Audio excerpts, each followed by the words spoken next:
Why do hardworking Indians stay poor despite doing everything right? They're working day and night, still broke.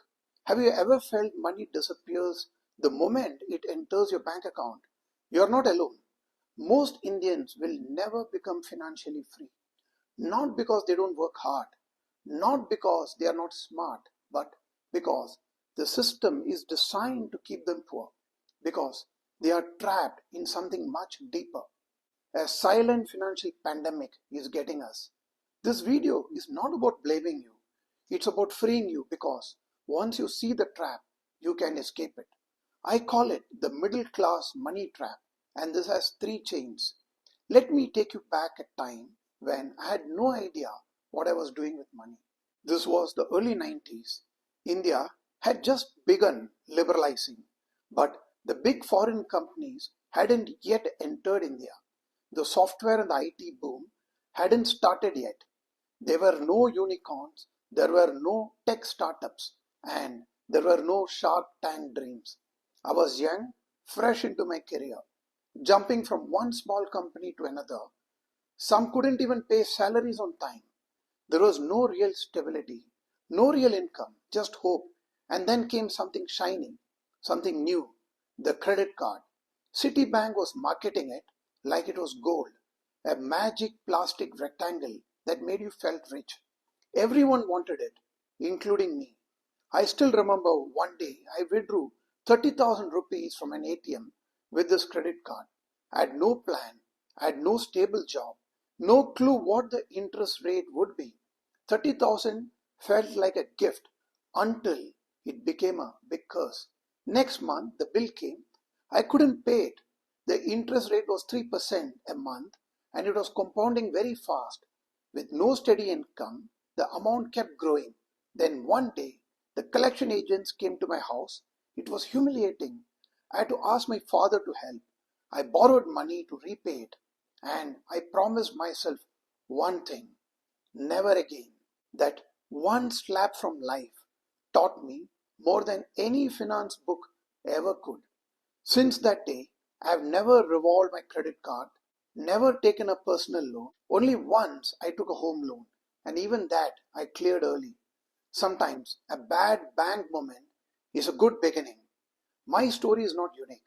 In fact, it is the default journey of most middle class Indians. We are all caught in what I call the middle class money trap, and it has three chains: the EMI addiction, the salary illusion, and three, the wrong game that we are playing. Let us look at the first one, the EMI addiction. Buy now, pay later is the most expensive sentence you would have ever heard. Phone EMIs, laptop EMIs, vacation EMIs. We have turned even memories into debt.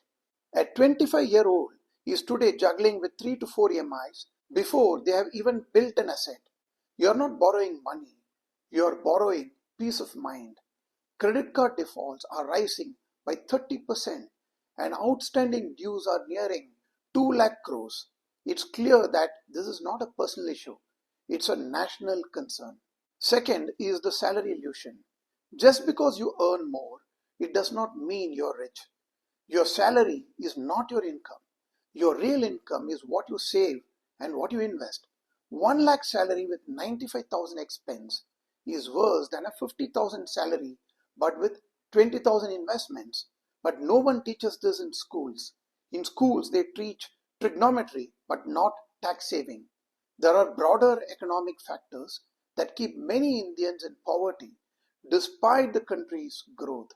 The richest 1% Indian owns 40% of the country's wealth, while the bottom 50% of the Indians, they jointly hold only 3% of the country's wealth. And third is we play the wrong game. Poor people spend, middle class save, but the rich, they invest. Most Indians, we stop at saving. We hoard monies in FDs, savings account, that loses value to inflation every year. If you have to beat inflation, you have to escape inflation, you have to invest in assets that are also inflating. That way, you at least have a chance. You can at least protect your buying power. It can help you escape poverty. But we are playing the wrong game. And when we do invest, we are chasing trends. We then panic during crashes. We sell at the bottom and we buy at the peak. This is not bad luck, it's a pattern, a system, and the only way to beat the system is to change the game. Financial literacy that remains very low, contributing to poor financial decisions. Understanding money is the first step to mastering it. By educating ourselves and making informed decisions, we can break free from the cycle of debt and poverty. Now let's talk about solutions because there is a way out. I have lived it. Here there are 3-step escape plan I call reverse the trap. Step 1, pay yourself first before you pay the bills. Before you shop online, invest first. Spend what is left. Set up an SIP, automate it, even if it is just 1,000 rupees. Do it before the money sees the daylight because if you wait till the month end, you'll always be broke. Step 2 is capping your lifestyle. As income goes up, we upgrade the restaurants, phones, vacation. But do you know who does not do that? The first generation rich. They keep their lifestyles constant while the income grows. And that gap, that is called wealth. Create a rule. Lifestyle upgrades only say once in 2 years. Not every race deserves a celebration dinner. Step 3, one goal, one plan. Don't try to solve everything at once. Pick one financial goal. For example, 10 lakhs in 5 years, or buy a house in 7 years, or retire at the age of 50. Then plan backwards. Use mutual funds, use SIPs, use asset allocation. Money respects clarity. Confused money never grows. Let me tell you about a silent thief, one that sneaks into your wallet every year and steals from you slowly, silently, and legally. This is called inflation. You don't see it, but you feel it. 100 rupees you had 10 years ago, it could have bought you a very nice lunch, but today it might not even cover your coffee and a sandwich. In India, inflation has averaged around 6 to 7% annually. That means your money halves in value roughly every 10 to 12 years if it just lies in your bank account. An old food bill from a restaurant went viral on social media. It stunned the internet, leaving people wondering, wo bhi kya din the? While we know how low the prices were nearly 3 or 4 decades ago, this viral food bill has brought back some nostalgic memories for many people. The food bill shows that the customer had ordered a few dishes. The bill totaled just 24 rupees. What do we get for 24 rupees in 2025? Maybe a packet of biscuits or chips.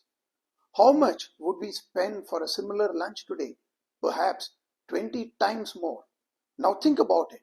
Most people are proud to save money. You have probably heard people say, I don't trust markets. I keep everything in savings bank. At least it is safe here. But here is the catch. If your money is earning 3% in savings and inflation is 6%, you're not saving. You're losing. You're guaranteeing your own poverty by being too safe. So, what is the escape plan? You don't escape inflation by working harder. You don't beat it by saving more. You beat it by investing in assets that grow faster than inflation. You beat it by investing in assets that are also inflating. There are broadly 3 categories: equity, that is stocks and mutual funds; real estate; commodities such as gold, silver, and others. These are called inflation hedged assets. They tend to move with or above inflation over time. Just look at these numbers. The Sensex in 1979 was 100 points. Today it is 80,000. That's an annualized growth of about 16% despite multiple crashes, scams, elections, wars. Gold was rupees 937 in 1979. Today it is 73,000. That's about 10% annualized return. Meanwhile, FDs, even real estates, barely kept up with inflation or in many cases underperformed. Now, here is the shocking part. Despite this data being public and proven for decades, Indians invest in the exact opposite way. minimum in inflation beating assets like equity or gold, maximum in FDs, LIC policies, and sometimes even empty land which don't keep up with inflation. This mismatch between what works and where people put their money, this is a huge reason why the middle class struggles to build real wealth. If you had simply stayed invested in inflation beating assets that we discussed, you would have preserved and even multiplied your buying power. The middle class fears these assets because they are volatile, they go up and down. But let me tell you, your savings account also goes down, just not visibly. At least with equity, you have a fighting chance. Now let me introduce another invisible tax, the tax of waiting. Every year you wait to start investing, you are paying a penalty, a time tax. Let's say you want to build a 1 crore portfolio. You start at 25, you might need to invest 7,000 rupees a month at 12% return. Start at 35, you need to invest 25,000 a month now. But if you wait till 40, that jumps to 70,000 a month. Time is not just money, it's compounding. And compounding doesn't work linearly. It works exponentially. So if you're watching this in your 20s, 30s, and you still have not started, don't wait for better market conditions or the right time. This is the right time because your money needs time to grow. These are not just habits, they are freedom tools. India is changing, opportunities are everywhere, but if our mindset stays stuck, we will miss it all. The middle class trap is real, but so is the way out. Which of the 3 traps we discussed hit you the hardest? Please drop a comment, share your thoughts. And if you want me to make a full video on how to plan your first 10 lakh or get EMI free in 3 years, just let me know in the comment section. If you enjoyed this content, please consider liking this video, sharing it with your friends, and subscribing to this channel.